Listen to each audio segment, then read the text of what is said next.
What happens when a movement sold as liberation lines up perfectly with the moment governments realized they could double their revenue overnight? Look at the pattern.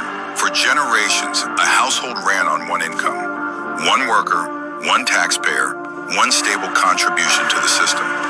Then suddenly every newspaper cover and political speech pushed a brand new idea. Empowerment meant clocking in. Freedom meant joining the workforce. Progress meant trading home life for corporate schedules. And when the workforce doubles, something else quietly doubles too. Taxable income. Who gained the most? Families lost time together. Kids grew up in institutions instead of with parents. Wages flattened because twice as many workers competed for the same positions. Corporations got cheaper labor. The state collected record levels of revenue. And the public was told this was all a win. Was this really about liberation? Or was it a perfectly executed economic plan dressed up as social progress? You be the judge. If you're awake, you already... All right, Shalom. I want to give all praises to Yahweh, Ba'ashem Yahushai, Ba'ashem Rakakadash, double honors to apostles and elders of great millstone. Salutation to all the brothers and a few sisters out there. Unto his like foreigners from the seed of Abraham, Isaac, and Jacob. Shalom in the Hebrew, which means peace. You lose, bitch. That's what happened. All right. The end results. The results is everything is about results, and the result is that everybody that participated unwillingly, willingly of that event helped destroy their own future. All right. Your future was demolished because of this idea of feminism. All right. And the future is not just what's the word I'm looking for? It's not the immediate you and your family. The future is your grandchildren, your great great grandchildren, and so forth. And what Esau done, what he established with his world, is people forget about the future, which is ironic though. They forget. They don't look at things in long term. They have the mindset of looking at things in a short term. The here and now. Matter of fact, since I'm saying it, Wisdom of Solomon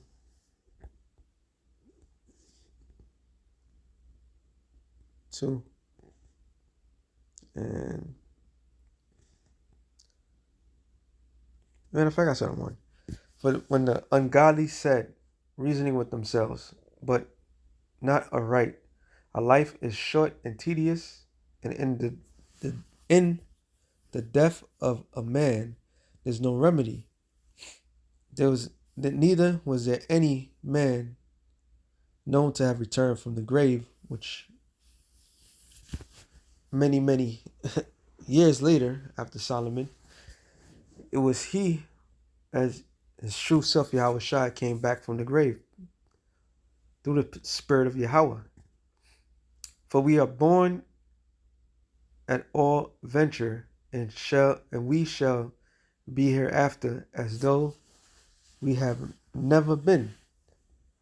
The breath in our nostrils is smoke and a little spark in the moving of our heart, which being extinguished, our body shall be turned into ashes, and our spirit shall vanish as a soft air. Our name shall be forgotten in the time, and no man shall have our works in remembrance, for our life shall pass away as a trace of a cloud, and shall be dispersed as a mist that is driven away with the beams of the sun, and overcometh with the heat thereof. For our time is like a very shadow that passeth away, and after our end there is no returning, for it is fast sealed, so no man cometh again. And this is the mindset that they have. They carry themselves in this mindset to believe in their heart that they only had for a short period of time. So the scripture says this, Sirach 10, I was, as the judge of the people is himself, so are his officers. And what manner of man that ruleth the city is, such are all they that dwell therein. So the people is emulating or following the traits of their rulers. What the elites, how the elites think, the way they think, all right, the people follow. This is why the people are foolish. They're nothing but fools. They can't think for themselves. They always need leadership. This is why when the Lord punished the leaders of Israel, when he, instead of punishing the whole people, he punished the leadership. Because you're put in a position where people follow. So if everybody's short-minded, then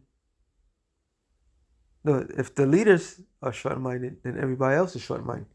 This is why when the Lord made a promise to our forefathers, he always extend his mercy. Matter of fact, what I'm thinking about. It was funny because my brother just asked that. Oh, let me get this one real quick. Ezekiel 36. I'm going to just get to the point.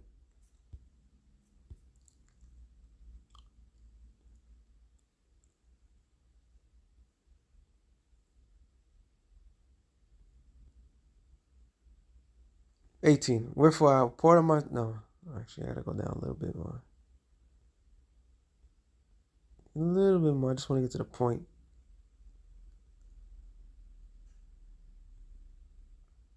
There it is. Well, actually, it's not what I wanted. Now I think about it.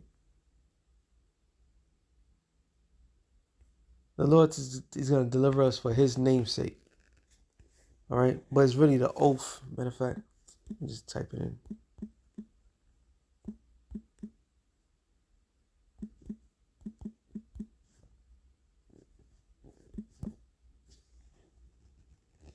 Oh, yeah. Deuteronomy 7 and 8. I'll start at 6. It says, "But thou art an holy people unto the Lord thy power. The Lord thy power hath chosen thee to be a special people unto himself above all people that are faced upon the face of the earth. The Lord did not set his love upon you, nor choose you, because ye were more in number, but," I said,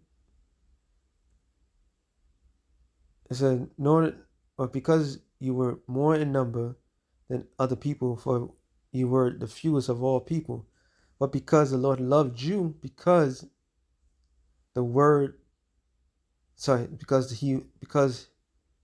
he would keep the oath which he had sworn unto our fathers, and have the Lord brought you out with a mighty hand, redeem you out of the house of bondage, from the hand of Pharaoh, the king of Egypt." So it's all about what? The Lord's word. Okay? So our forefathers did not get to see the land. I mean, they wasn't in the land, Slakia, but they wasn't dwelling in that because our forefathers, what? They were pilgrims. So long term, they had the long term vision. Short term, that's the people of this world. All right? This is why the scripture says this real quick. Ecclesiastes 8 and 11. "Because sentence against the evil work is not executed speedily, therefore the hearts of the sons of men are set in them to do evil." Because things don't move in a certain motion. This is why the people operate the way they operate, because of the leadership. This is why the scripture says about Let me get this one quick. I love bringing this out, but hey. First Timothy's 5. Go to the point this time. So for some are already turned aside after Satan. The some is women. Paul was making a statement that some women, instead of doing their godly duty, they set aside to Satan. They were infiltrated. Matter of fact, was that this one I wanted? Oh, I was actually. This is what I wanted. I would therefore that the young women marry, bear children, guide the house, give none occasion to the adversary to speak reproachfully. For some already turned aside after Satan. So back then it was some, now is majority of the women that did turn aside after Satan. All right? Because they followed the serpent. They followed the very person that ensured their position in life.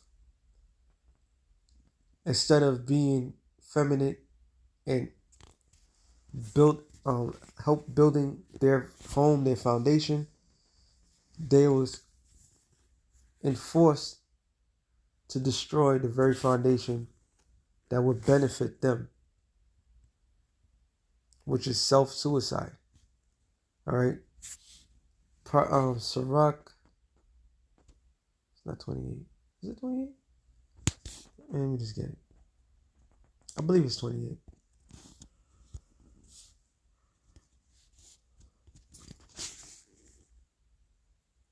Yep. Spirit. It says, Sirach 28:13. Curse the whisperer and double tongue, for such destroyed many that were at peace. A backbiting tongue have disquieted many, have driven away forth from nation to nation. Strong cities have it pulled down and overthrown the house of great men. A backbiting tongue have cast out virtuous women and deprived them of their labors. And the deprival of their labors is what? To be home. To be home to take care of their children. Instead, they rather go out in the workforce, okay, just to say they're equal to men, to make finances as men, and then turn around, swear up and down that they are better than men. This is the overthrow. This was a plan in motion for a long time. This is why the elites allow these things to happen. It was finances behind it and the utter destruction of the very fabric of family. All right. Micah 2:1, it says, woe to them that devises iniquity and work evil upon their beds. When the morning is light, they practice it because it's in the power of their hand. In the ancient world, if a woman committed adultery, she won't get nothing. But in this world, she gets half of what the man gets, that he makes. She literally gets to destroy the man. This is all part of the plan of Esau. Is going into worshiping women and also empowering women. Not empowering them in a positive sense, empowering them to destroy themselves. This devil played you. He literally played you. Because why? You allowed that to happen. You allowed that to take place. That's why they got you, bitch. They literally got you. All right? They did as they pleased with you because you had no hedge of protection. They removed that. It says, not 48. 41.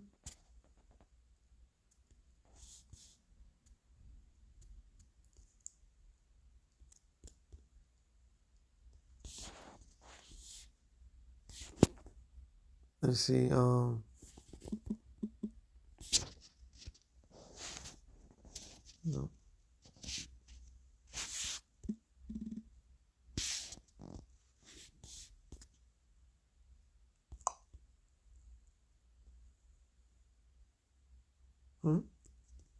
Oh, there it is. Sirach 36 and we go to the point 35. Where no hedge is, there the possession is spoiled, which means plundered, taken, and he that haveth no wife will wander up and down mourning. So there is no protection when a man is removed out the house, when a man is removed out of the way. All right. This is why Yahweh Bashem Yahushai is going to destroy this place.